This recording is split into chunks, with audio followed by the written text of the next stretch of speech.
So there you can see the backup camera. So we don't want to run over a dog or a kid or anybody.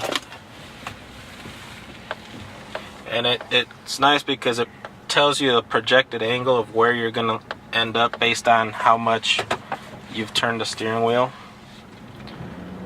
So if you're backing into a spot, it kind of guides you through it. For 8-cylinder, it's got the 5.3 flex motor in it. I really like it because, like I said earlier, you know, it has plenty of power to get me down the road to pull my trailers, but at the same time, when I'm on the highway, then it'll allow me to save a little bit of fuel.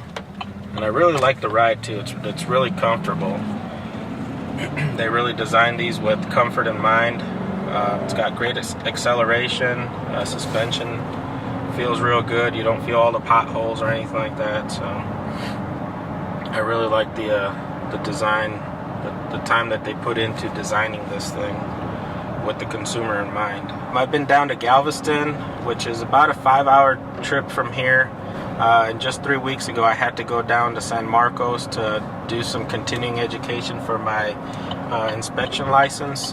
And so that was about a 3.5, almost 4-hour drive. And, you know, it did perfect on the highway. No issues whatsoever, real smooth.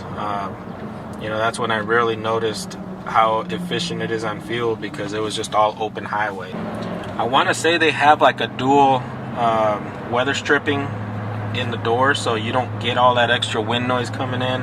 Like the older Silverados that I had only had the single, so I've noticed a huge difference from going from those to this one now, as far as you know, the quietness that it has. So you don't have to worry about it. If you have a little baby, they can sleep, and you know, you won't have a nagging baby back there screaming and whining due to the noise. Colorado, you know, is a little smaller, so my daughter, she's pretty tall for her age, and it was real restricting back there. But this one, she sits back there, got a lot of knee room left, so plenty of leg room.